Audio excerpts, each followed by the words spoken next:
Is the U.S. Navy now being forced to factor in even Iran's reported dolphin mine threat in Hormuz? Trump's Great Hormuz pressure campaign may be running into yet another unconventional Iranian weapons story. First, the Mosquito fleet. Now Iran's reported killer dolphin option is adding to the chaos around Hormuz. Washington's newest nightmare may be the idea that Iran is considering deadly kamikaze dolphins for underwater attacks. Top of everything else, we then land on top of it, and we took over the ship. We took over the cargo, took over the oil.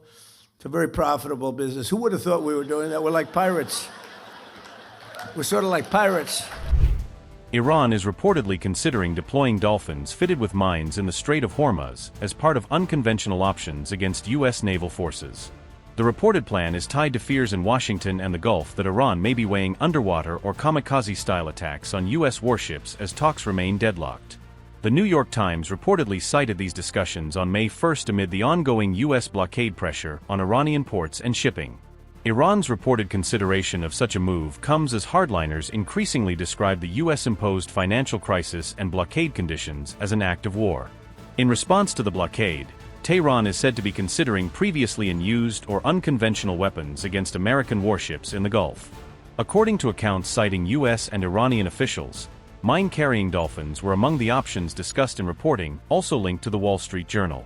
It would not be the first time Iran has been reported to explore unusual maritime tactics in Hormuz, where mines, frogmen, and covert naval tools have long featured in threat assessments.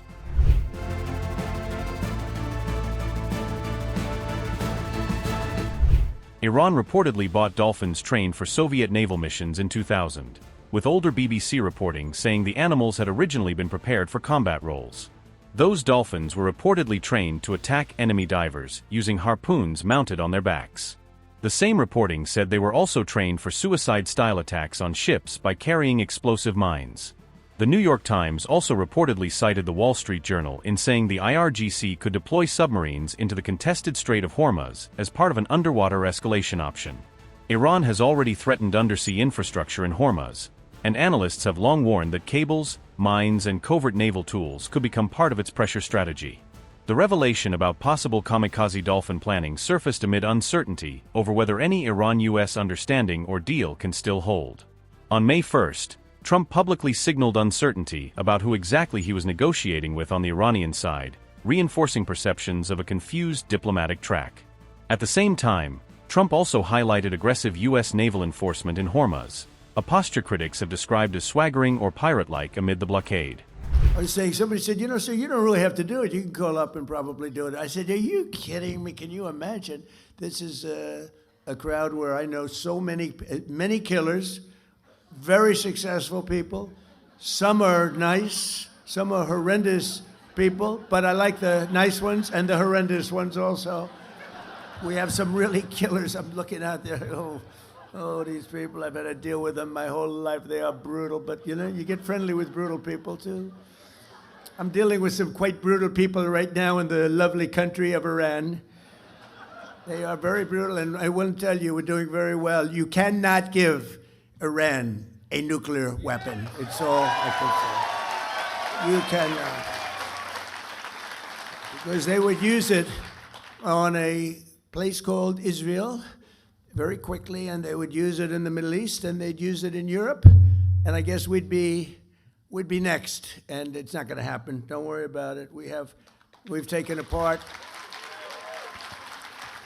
We've taken their Air Force is non-existent. It's gone. Their Navy, they had a very strong Navy. They had the strongest Navy by far in the Middle East, many times over. They have 159 ships. Every single ship is at the bottom of the sea right now.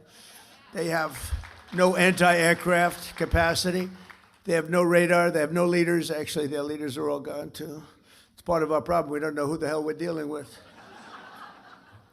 They call up, this is Mohammed, so-and-so, and I say, are you a leader? We're looking for a leader.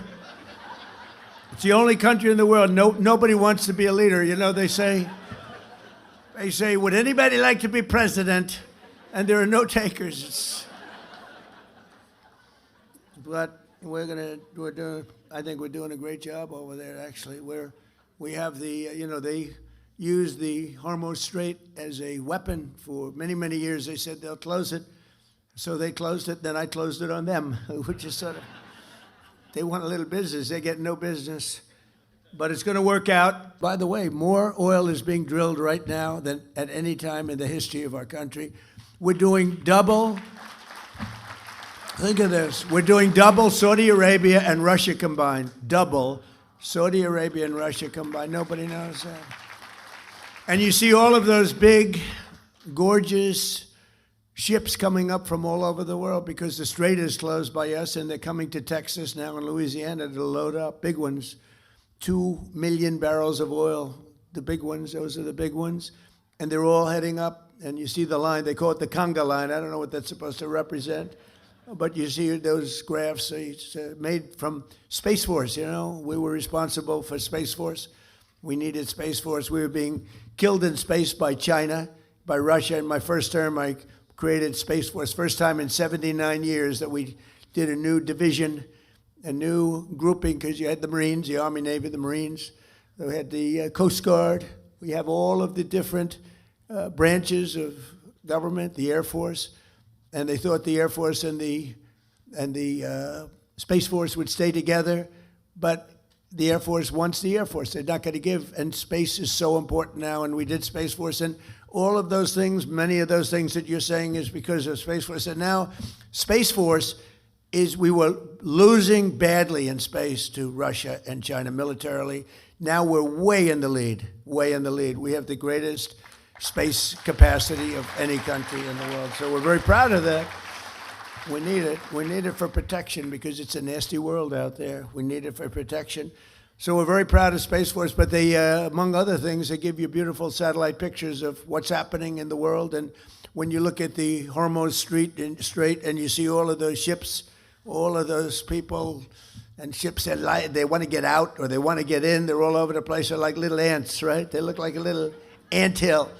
And hundreds and hundreds of ships. And we have a Navy that is unbelievable. We put up, it's a blockade. It's a blockade.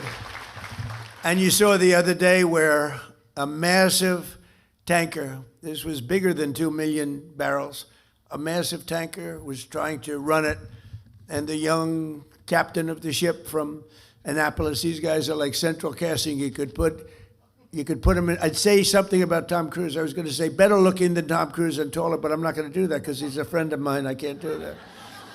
But they're like central cast. You could move them to Hollywood right now. They'd be movie stars. But you saw him saying, we have guns trained on your ship. Turn your ship around. Turn, and this is loudspeakers that go over the ocean, and they hear them from 2 miles away. Turn your ship around. Turn your ship around. And all of a sudden you, yes, we are going back to Iran. We are going back. They turned it around. It takes 10 miles to turn the sucker. You know, it's not like turning around a bicycle. It's like, it's big stuff. And then we had the other one you saw from 4 days ago where they were going to ram the we call it an iron wall. It's essentially an iron wall. We have such great military and great Navy. And they were going straight through. And they said, turn your ship around. And there was no response. Turn your ship around. Evacuate your engine room immediately. And you see all these guys running out of there. Now, they're 5 miles away. And one shot into the engine room, blew up the engine room. The ship stopped. They used tugboats, and then we landed on top of it. On top of everything else, we then land on top of it, and we took over the ship. We took over the cargo, took over the oil. It's a very profitable business. Who would have thought we were doing that? We're like pirates. We're sort of like pirates.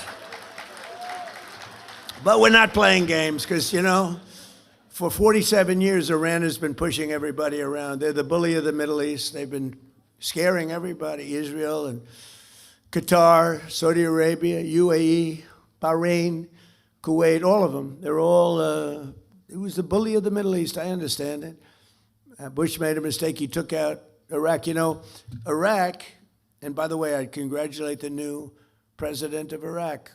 I endorsed him. I'm now in the business of endorsing political leaders from foreign countries, countries that nobody's ever seen before. And we have a pretty infallible record. We've won a lot of them, but I endorsed the man because we didn't like the man that was the president of Iraq, and we endorsed somebody that not a lot of people have heard of, and he won in a landslide. So I just spoke to him yesterday. But the relationships we have relationships that are very, very strong, very powerful relationships, and I think the Middle East is going to be taken care of. We had a lot of conversations with the leaders. I call them the new leaders. I call them the new regime. You know, they kept saying, the radical left, where is regime change? Well, if this isn't regime change, there's no such thing. Because Khomeini in the first tier was gone. The second tier is gone. Half of the third tier is gone, which is a problem. That's a problem, because we are trying to figure out the right one to talk to. We talk to one, and then another one calls up. Let's make a deal. But I think we're in a very, I know we're in a very strong position. There's the expression that we've all heard, or many of us have heard, if you like the fights, if this were a fight, they'd stop it. But again, their military they have some missiles left. They have some missile-making capacity left. We've knocked out about 85% of their manufacturing capacity for new missiles out. We've knocked about 82%, but that means they have missiles left. We knocked out most of their drone-making factories, but they have some drone capacity left, and drones are pretty effective. But we've also developed, in the meantime, if you remember, the German U-boats were a horror. Nobody could stop them, and then all of a sudden they come up with sonar, and it went from nobody could stop them that it was the worst place in the world to be is in a U-boat. The drone, anti-drone capacity that we have now is fantastic. They have new weapons, lasers. You got to see the lasers. They go into a laser, they just burn they just boom. And we have that, and we have very special machine guns with large-scale bullets operated by a computer. And as they come in, it just knocks them out like it's amazing. But with all of that being said, there's still danger. There's always danger with war. With war, you never know what happens. Look at Russia. It was supposed to be a one-day war, and it's 4 years, right? And you see that, and it's really a terrible war. And it's a lot of people died. Last month, they had 25,000 soldiers, mostly soldiers, killed. It's like a bloodbath over there, and I think we'll get that. We've settled 8 wars, and that should be the 9th. I think we're going to get it done, but it's a rough one.